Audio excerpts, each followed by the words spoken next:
Kasan Da Julah, dub slinger. The structure, the cleanliness, the tone, the nuances, the implications, the silences, the dynamics, the pianissimos, the fortissimos, all have to do with sound and music, and it's as close to God as I know.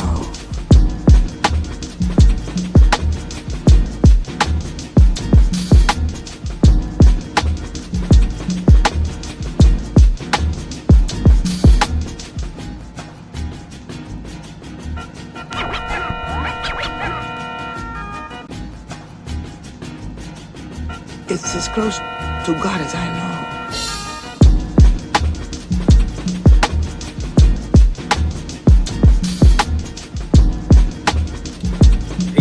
Peace, and greetings. It's Kasan Da Julah here once again with the lovely, talented, beautiful Nehkwadjet. Yeah, we got a little history from back in the day, you know what I mean? So we used to communicate online. And I said, yo, I remember you was the dancehall queen, you know what I mean? And just to see you evolve from dancehall queen to goddess was like, yo, we need to sit down and chop it up for a bit, you know what I mean? Yeah. So, what I did was I jotted down a couple of questions and shared with the masses, and just to get in tune with you and just see what you know what I mean? just tap into that mind of yours. You know All what I right, mean? let's get the question going. All right.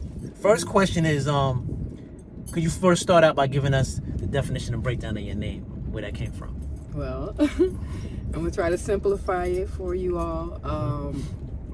Nehkwadjet, how I got that name is from the two goddesses, Nehkwadjet and Wadjet, you know, goddesses of ancient Kemet.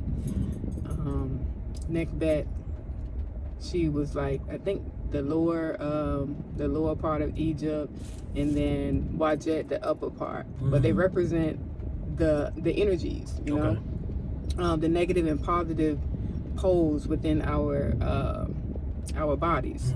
Duality. Yeah, duality. Indeed. So I embody both of the energies. So what that means, I'm very sensitive when it comes to energies, because at the beginning of my journey, I didn't know what to do with all this energy, and I was depressed because I was like absorbing all of the energy around me, and I didn't know how to transmute the energy, you know, back then. So I was depressed a lot. I was sad because, you know, you look at the world and you be like, wow, we behind, or we sick, and, you know, we in this negative, low vibrational state. So I would carry that.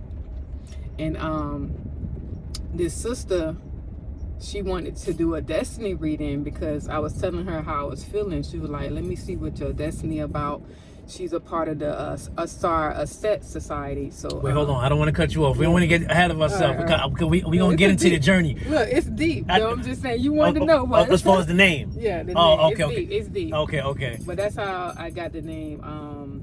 This sister, she wanted to do a destiny reading, so she pulled a Nehkwadjet and Wadjet card. So, and she was telling me psychic abilities, sensitive to the energies. I possess both negative and positive when it comes to duality of the energy. So she was like, either be absorbed or transmute and become the change that's needed in the world. You know? Okay. No doubt. Yeah, because I was going to ask you about as far as your journey, but I guess it all ties in. The name. All ties in. Yeah. I do wanted to say this though. So what's the name of this park?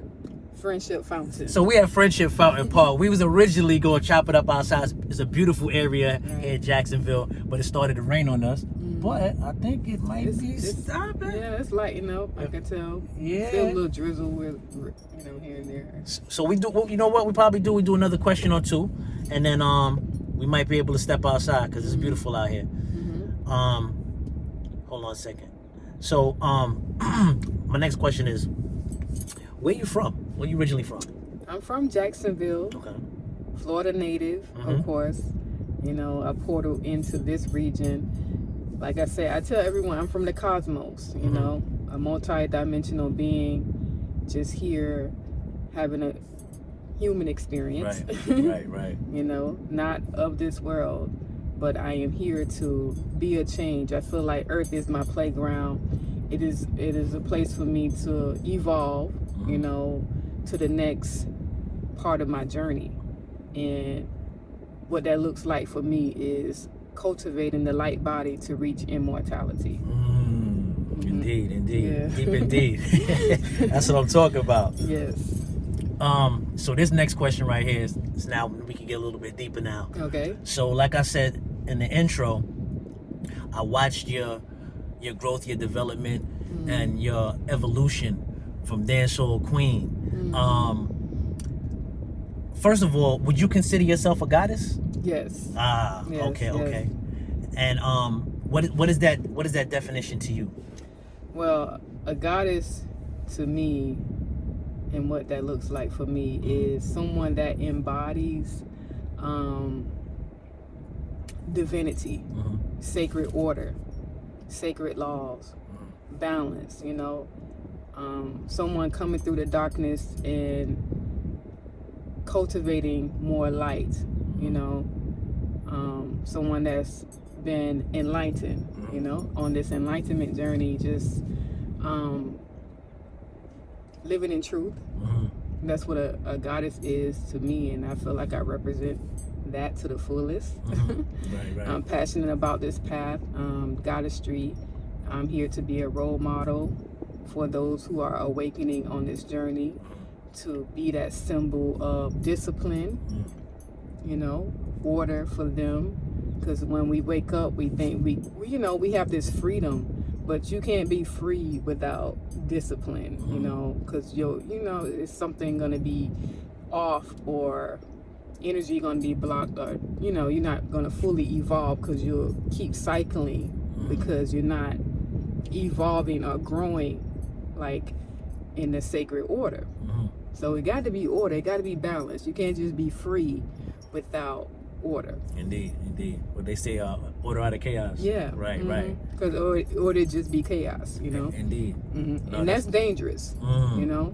And you won't evolve. Like if we're here to reach immortality, how can, you know, you got to have that order to even, you know, move to the next stage on your journey. That's a fact.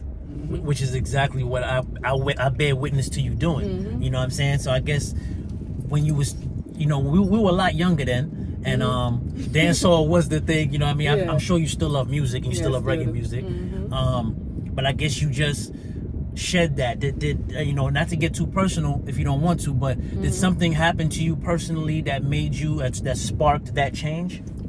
Well, I feel like changing is a part of life. You know, it's just a part of my journey. It's a part of my path. If I don't change, then something must be going on. You know what I'm saying? Where I'm too comfortable to shift the energy. And it comes with growth, you know, in time as you age. You're supposed to like evolve into something better and greater. That's how I see it. Dance hall, how I got into that is, you know, I feel like I was filling a void, you know what I'm saying? And that was my outlet. You know, I love to dance. I love reggae music. And I just felt free on the dance floor, you know what I'm saying, when it comes to dancing. Right. That was my piece. You know, like how I'm tapped in more into the, you know, qigong. That's why I say you need order still, because you will keep cycling the negative energy that we supposed to here to break and heal from, you know. So you don't want to keep cycling that energy back. So, you know, to repeat lessons. So you want to evolve and change. Right. So that's why, you know, I cultivate now the energy instead of just out here, you know what I'm saying, just wild. Yeah, no, for real. So, and it was such a, it's such a, you say that like casually, but it's such a drastic change. Like it's a big change. Like, you know what I mean? Me personally, I'm not the same person that I used to be. I've definitely dealt with different schools of thought and, you know, to where I'm at today. But what I wanted to ask you was, like along your journey, is there anybody that you consider to be like a role model or which inspired you on your journey to queendom?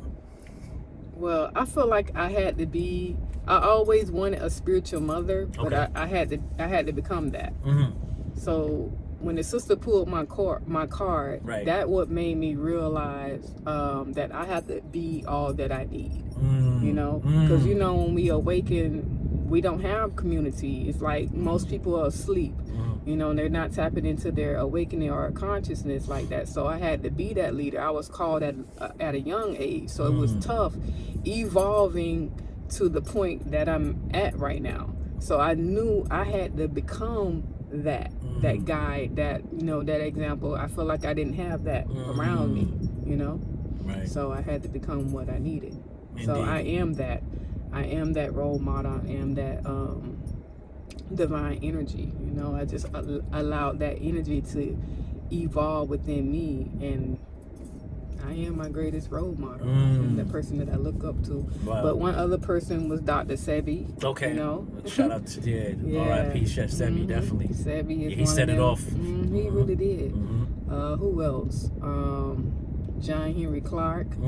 Back in the day, because you know we didn't have social media. We tapped into the DVDs, the VHS back then. Right. You know, I started young, so I had to like really search and nourish myself with truth. Who else? Bobby Hemmett.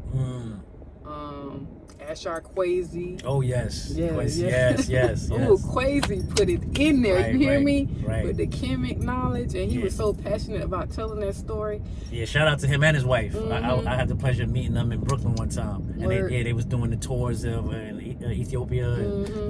And what's the other one? They call him Dr. something, but he took the Bible and was Dr. Ben Yakinen. Yeah. But it was another dude. He was kind of like husky a little bit, bald head. What's his name? He used to be a pastor. Oh, okay. I forgot his name. I don't know. You already said Bobby Hemmett, so not him. It ain't Bobby Hemmett. I'm not sure. When we remember, we'll put a footnote in the joint. And so now that you're a mother of beautiful queens and queens in the making, like you said, you are that role model. So what's one of the solid core foundation jewels that you share with them that you'd also like to share with other young queens that like to follow in your footsteps on the journey to being a goddess? You talking about what I would share with my children? Yeah, like okay. I teach them to cultivate, their spiritual energy. Don't lose that part of you. I mean, if you tap into it now, the better it will be for you. But I know everybody has their own path and journey. I'm saying, but the more you resist against that energy, that's what I tell them, the harder it will be for you. So I teach them about health. Always choose what's healthy. Read the labels. Even though, society, put all these things to distract us, to destroy our health. But I want you to be health conscious no matter what, And I know it's going to be tough. And they do try to indulge because that's what everybody else does. But I'm like, it's going to have a reaction on your body because that's not how I growed y'all. That's not how I taught y'all to be. I taught y'all how to eat healthy, so I always, preach that to my children. Be healthy and cultivate your spirituality. Slow down and pour into yourself. Nourish yourself, because I'm like, have you just took the time to breathe and connect with yourself? And I feel like that's the most important thing, No, definitely. That's needed. And that brings me to the next question, which is, because like you said, that's what people are doing, indulging in toxic foods and all of that, but they thinking it's disguised as good food. Yeah, exactly. And what tastes good. What tastes good, right? What's one thing that you could say that disturbs you about society in the world today? All of the distractions of course, the music, Yeah, and the toxic food, that's what disturbs me a lot, you know, and that there's no community. Like the youth growing up, like it's only so much I can do as a parent, you know, when society is corrupt, you know what I'm saying, and disrupted, you know, because when it's chaos in society, then when the youth are growing and developing their minds and their spirits, they can develop into chaos, you know, into low vibratory energies. And that's still part of nature, because you evolve to spirituality. That's an organic, natural experience, but it don't seem like it because of how society is. But it's natural for one to evolve into spiritual enlightenment, you know, at a certain point, you know. But some sooner, some later in life, and some never evolve into it because of, you know, mental sickness and the distractions, the illusions of this life.